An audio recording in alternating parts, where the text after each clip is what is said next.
here at Song of the Day, coming to you from the Rock Cave. I'm your host, Mark Pierce. It's Thursday.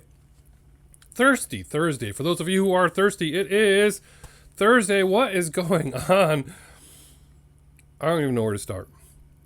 I literally just recorded a 10-minute Song of the Day, and I went to go transfer and start editing, and it was gone.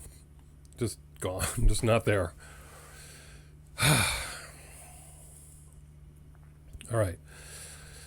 It's been since my birthday, November 18th, since we had an episode. Thank you for staying with me and waiting. The holiday, all work, all this other stuff. And then, of course, if you were on my Facebook page, you know that we lost heat and hot water for almost 5 days here in this house. This place is a disaster. You can't see it behind me, per se. But there is stuff everywhere here. A whole new plumbing and boiler over there. And I'm going to have to put this place back together because it is a mess. But I thought, you know what? It's time. We just got to put an episode out. So we're going to do that.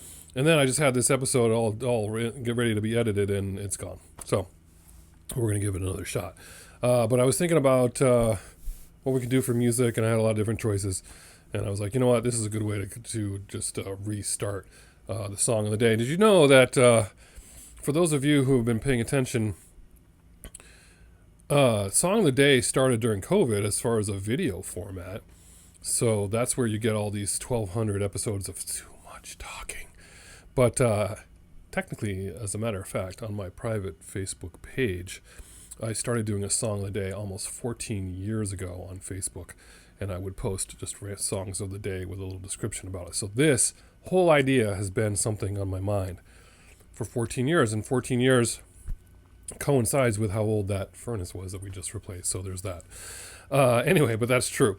And for those of you who don't follow me on Facebook, you wouldn't have known this, but all you YouTube fans out there, there's a lot of you out there, and internationally, and you can check out the Facebook page if you want. But I do love YouTube because it has every single episode on there. I did start my own web page, my own website for the Rock Cave. We're still working on that with my brother Michael, who's so good about that, trying to figure out how that all fits in. So we'll talk about that later.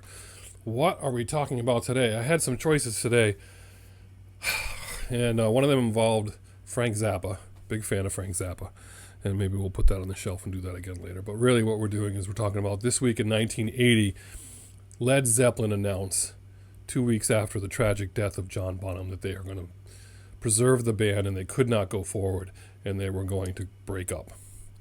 So that happened this week in 1980.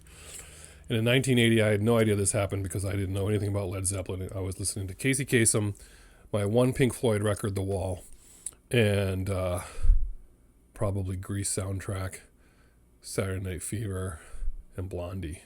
I don't know.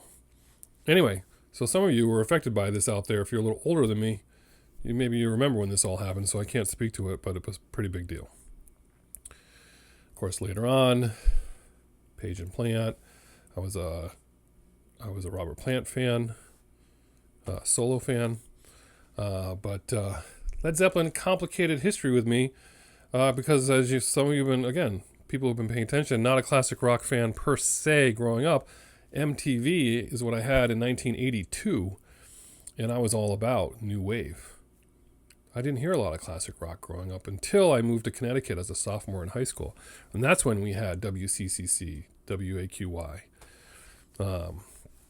and rock block weekends where you'd get 3 songs from everyone. That's where I was introduced to Foreigner and the Cars and Led Zeppelin and all those other bands. And I became a casual fan of Led Zeppelin, a handful of songs. It wasn't until I was out of college that I became a Led Zeppelin deep fan. Think about that for a minute. That was the early 90s. I went off to college and I had a fraternity brother who was a huge fan. He had everything on CD, all of them, all their CDs. I was like, this cat's really into these guys. I wonder what that's about. But I didn't wonder too much because I was listening to, the Georgia Satellites. I don't know. But then for some reason after college, I don't remember what it was, I started getting into it. I think I saw a documentary or something, and then I just went deep dived and finally fell in love with Led Zeppelin and got all the records. How about you? How did you get introduced to Led Zeppelin? Were you a fan from the beginning and just a casual fan, or are you all about all their records? For Song of the Day, we're going back to this week in 1971. Led Zeppelin 4 hits number one, the beginning of 2 weeks at number one, the beginning of almost 5 years on the charts, just 1 week shy of 5 years. Led Zeppelin 4, for those of you who remember, not called Led Zeppelin 4. You had Led Zeppelin, you had Led Zeppelin 2, you had Led Zeppelin 3, that's what those were called. 4 was not called 4. 4 was just a picture of an old dude with some sticks on his back, and that's it. No name, no nothing. The label was like, you guys are committing career suicide if this is how you want to put out a record. What the heck are you doing? They're like, that's what we're doing. Partially because Led Zeppelin 3 got kind of panned by the critics. And they changed things up a little bit. And they put this record out. You went to go buy the record. Did you had to look at the spine? Maybe you looked at the spine. Did it say Led Zeppelin on the spine? Probably. It didn't say it on the cover. They had to put stickers on it or something. Other people call this record ZoSo. Remember, they had those 4 symbols. Each one shows that. That's what that was about. But anyway, Led Zeppelin 4, as it's called, but not the real name of it, sold 37 million copies worldwide and was a hit. So, let's start with the songs. Black Dog, named after a dog that was just roaming around the recording studio. Great song. Rock and Roll, another great song, concert favorite. People love this one live. What's not to like? It's been a long time since I rock and rolled. They were jamming to a Little Richard song called Keep a Knockin', which I swear is in a horror movie, like maybe Christine or something. I didn't look that up. But anyway, Little Richard, is today Little Richard's birthday? It might be. Let's check that. I think I'm right about that. But Rock and Roll, great song. The Battle of Evermore, written by Page on the mandolin.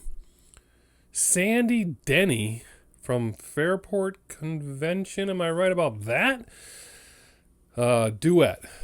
The only woman to appear on any Led Zeppelin record. How about that? Did you know that? Next up, a little ditty. Short little song called Stairway to Heaven. I don't know if you guys ever heard that one before, but that's a nice little song. I'm not going to get into Stairway. What's not to like about Stairway? I don't know. Do you guys still listen to Stairway? If you're scrolling around and you hear Stairway, do you leave it or do you change it? Where is that in your life right now? Does anyone remember Laughter? I don't need to hear the live version, but if I hear the regular version, I'll probably keep it on there.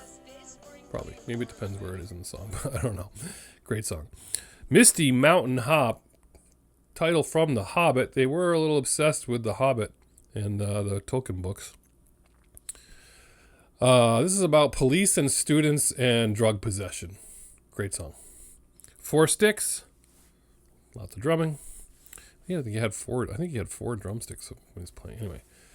Going to California, a personal favorite of mine, acoustic song about something that is what we all think about and we all want to talk about and write about. Something that you would just sit there and be like, you know what? I'm looking for the perfect woman and thinking about earthquakes. Yep. Inspired by Joni Mitchell, who they were fans of. This is great. That's a great song. I mean, I love that song. See, this is like meant to be to not be. It's like, anyway, little glitch. Going to California, awesome song. Contestant for Song of the Day. When the Levee Breaks, 1929 blues track. Of course, a lot of the bands in the early mid 70s got a lot of songs from the old blues artists. We can go there if you want, but they did a nice job with that. 3 songs didn't make it on, and they ended up on Physical Graffiti, Down by the Seaside, great song, Boogie with Stu, and Night Flight. What would you do for Song of the Day off this record, people? Seems that the wrath of the gods got a punch in the nose and it started to flow. I think I might be sinking. Am I going to start singing in season 6?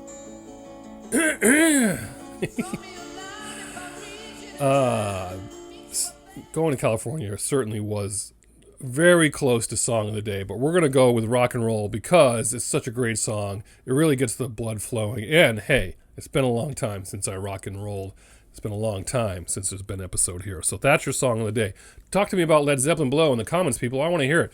Are you old enough to see them in concert? We've talked to some of the people on YouTube who actually saw them, and that is amazing. I'd love to bring someone on the show who saw Led Zeppelin live in the 70s.